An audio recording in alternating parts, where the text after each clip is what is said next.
샬롬. 오늘은 마태복음 23장 말씀을 함께 공부합니다.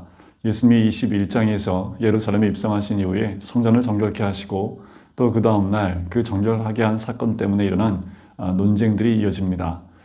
무슨 권위로 하느냐라는 그 권위 논쟁에 이어서 예수님이 세 가지 비유를 말씀하시지요. 그 이후에도 논쟁은 계속 이어졌습니다.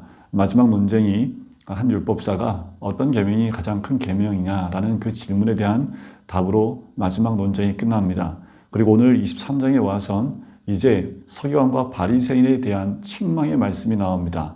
보통 우리가 7화라고 얘기하죠. 화 있을진저라는 말이 7번이나 반복되어 나오는 것을 보게 됩니다. 자, 1절에 보면 무리와 제자들에게 말씀을 하십니다. 그러면서 서기관들과 바리새인들에 대한 분들을 말씀하시면서 그들의 거짓된 신앙이 어떤 것인지를 우리에게 말씀해 주고 있습니다. 여러분, 우리 주님은 우리에게 참 신앙의 모습을 갖기를 원하십니다. 겉으로 보이는 겉모습만의 신앙이 아니라 그런 거짓된 모습이 아니라 진정한 신앙 가운데 우리가 세워져 있기를 원하시는 거지요. 코로나가 다시 대유행을 타고 있습니다. 이럴 때 우리의 신앙은 과연 어떠한 신앙입니까? 나는 과연 어떠한 신앙의 모습을 가지고 있는지 우리 스스로 돌이켜보고 나는 참 신앙인지 또 거짓 신앙인지를 한번 점검해보는 귀한 시간이 되었으면 좋겠습니다. 특히 23장은 당시에 이스라엘 유대인의 리더급인 서기관들과 바리새인들에 대한 책망의 말씀이기도 합니다. 그래서 이 시대에 우리 리더급에 있는 분들이 이 말씀을 귀담아 들어야 되고 저를 포함해서요. 그래서 우리는 진정한 리더로서 영적 리더로서 주님이 기뻐하실 만한 리더인지를 우리가 돌이켜볼 필요가 있습니다. 자, 1절부터 12절까지의 내용은 서기관들과 바리새인들을 통해서 거짓 신앙을 말씀하고 있는데 2절을 보면 모세의 자리에 앉았다라고 얘기를 합니다. 이것은 거짓된 신앙, 위선적인 신앙은 곧 하나님 주시는 것을 인위적인 것으로 인간적인 것으로 바꿨다라는 겁니다. 모세의 자리에 앉는다는 것, 그것은 하나님 주신 권위가 아니라 인위적으로 만든 권위를 이야기를 합니다. 또 3절의 끝에 보면 그들은 말만 하고 행하지 않는다라고 얘기하죠. 거짓된 신앙은 말과 행동이 일치하지 않는다라는 겁니다. 예수 그리스도를 구주로 영접한 사람은 말과 행동이 하나여야 된다는 거죠. 언행이 하나가 되어야 됨을 이야기를 하고 있습니다. 또 4절에 보면 무거운 짐을 묶어 사람의 어깨에 지우되 자기는 이것을 한 손가락으로도 움직이려 하지 않는다라는 겁니다. 자, 입으로만 산다라는 거예요. 타인에게 모든 것을 뒤집어 씌우고 자기는 하지 않는 모습을 이야기를 합니다. 이것이 거짓된 신앙이지요. 말로만 하는 겁니다.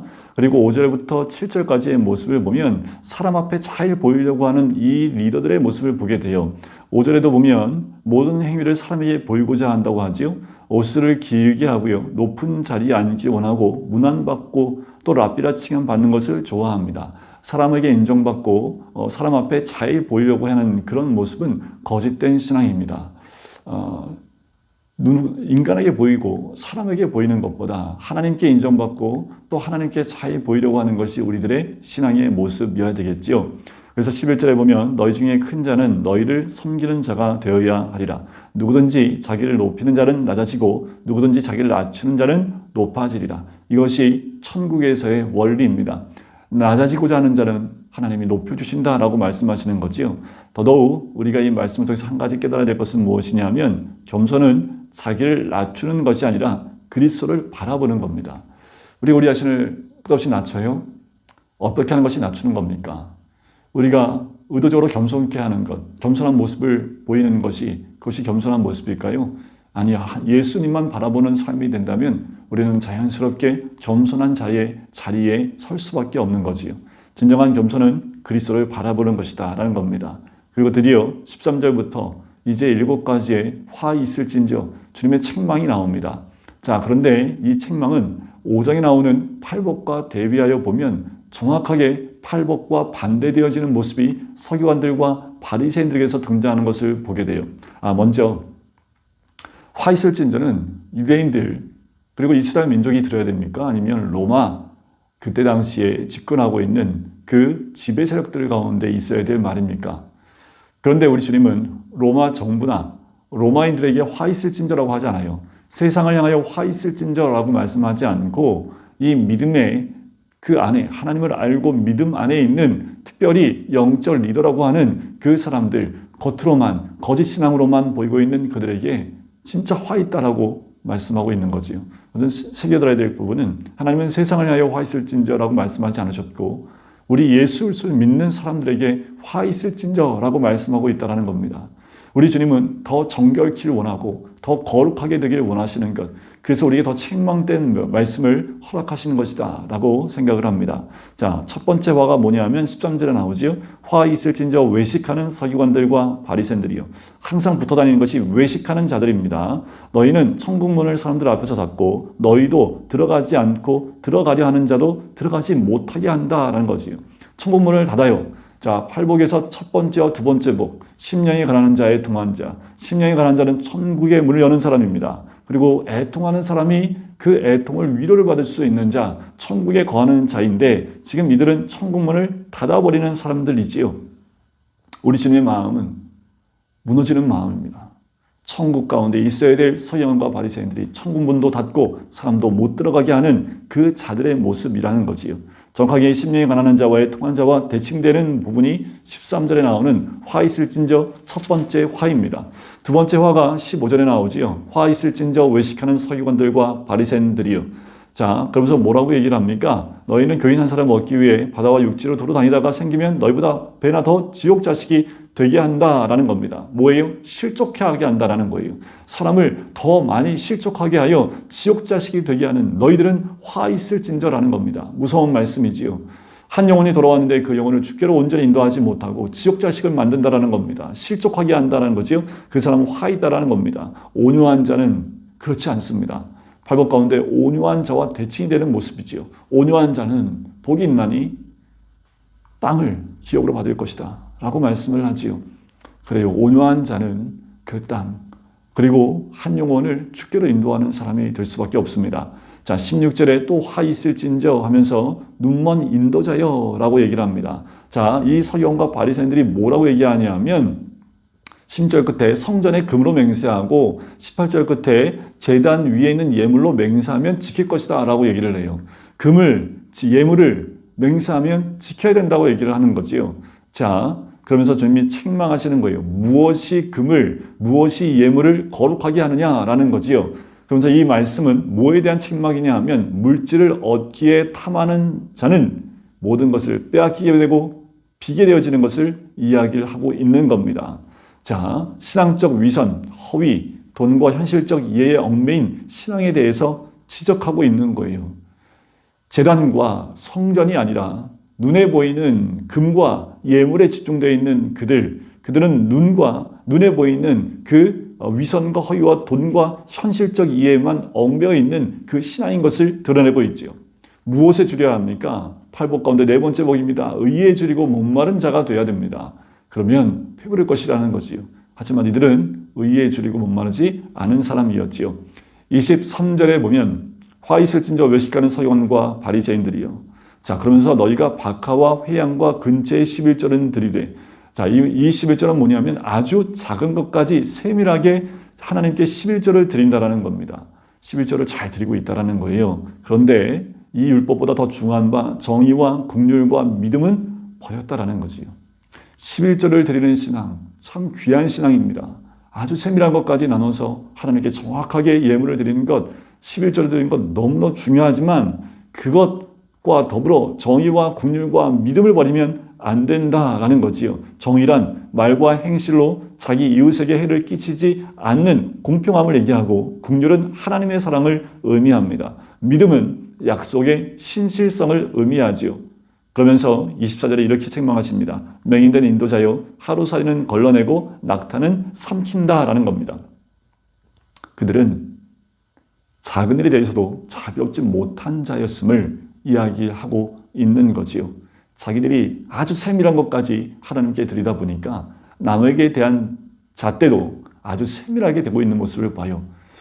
팔복 가운데 다섯째 복이 긍휼히 여기는 자이지요.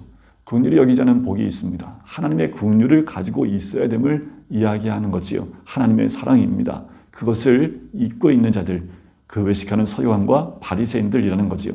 그 다음 25절에 화 있을진지요. 자, 이게 5번째 화 있을진저이지요.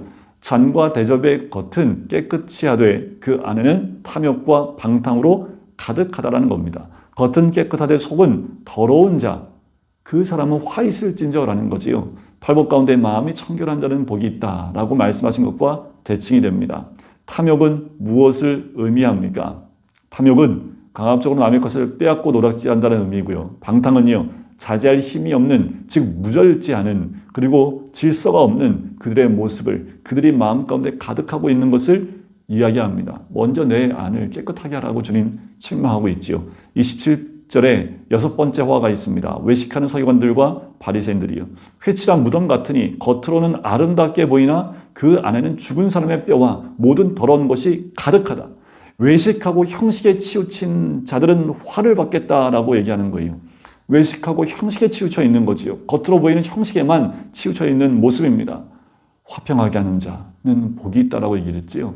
화평하게 하는 것보다 눈에 보이는 형식에만 치우쳐 있는 그들에게 대해서 화가 있다라고 말씀하십니다. 마지막 7번째 화가 29절에 나옵니다. 이들은 선지자들의 무덤을 만들고 의인들의 비석을 꾸미며 이르되, 이들은 하나님 보낸 선지자들과 의인들을 박해했던 자들이다 라고 얘기를 해요. 그러면서 33절에 뱀들아, 독사의 새끼들아, 너희가 어떻게 지옥의 판결을 피하겠느냐 하면서 너희 조상들, 34절에 내가 너희에게 선지자들과 지혜 있는 자들과 서기관들을 보내매 너희가 그 중에서 덜어는 죽이거나 십자가에 못 박아 그 중에서 덜어는 너희 회당에서 채찍질하고 이 동네에서 저 동네로 따라다니며 박해하리라. 너희는 그래서 화 있을진저라는 거예요. 의인들을 핍박하는 자들은 마귀의 자녀라고 풀려지게 된다는 거지요. 그래서 화 있다라는 겁니다. 여러분, 우리가 조심해야 될 이 마지막 7번째 화입니다. 주님이 보내신 정결하고 의인들, 그리고 선지자들을 핍박하는 자리에 있는 자는 우리 예수님 뭐라고 그래요? 뱀들아, 독사의 새끼들아 라고 말씀하셨다라는 거지요.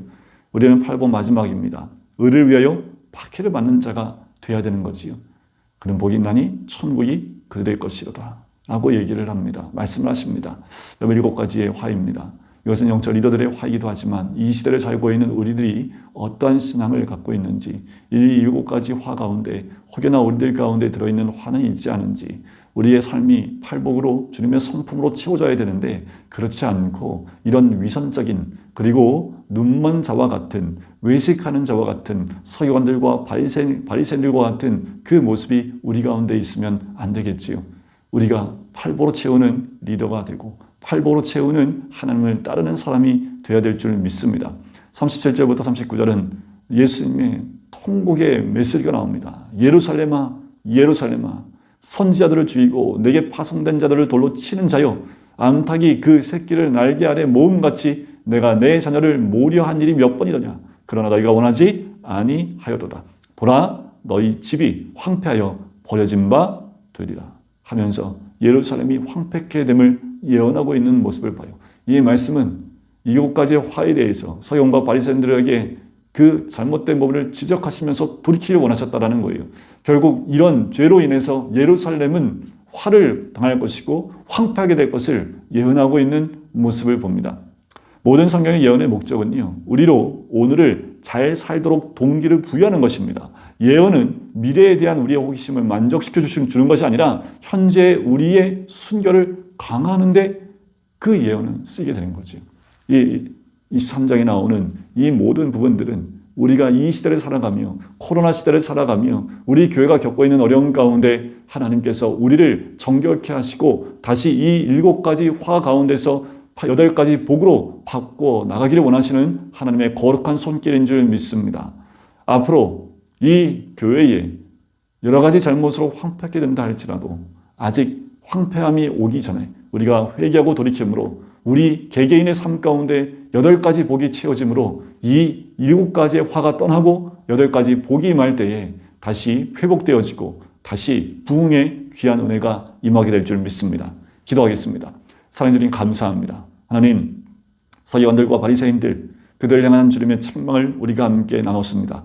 그 책망 가운데 우리가 머물러 있지 않게 인도하여 주시고 산상수훈에 있는 8가지의 복이 우리의 삶 가운데 자리 잡힐 수 있도록 지금 이 시대에 교회들이 어려움을 겪고 있고 코로나로 어려움을 겪는 모든 이유들은 외식하고 아버지 하나님 눈먼 자와 같은 모습이었기 때문임을 고백합니다.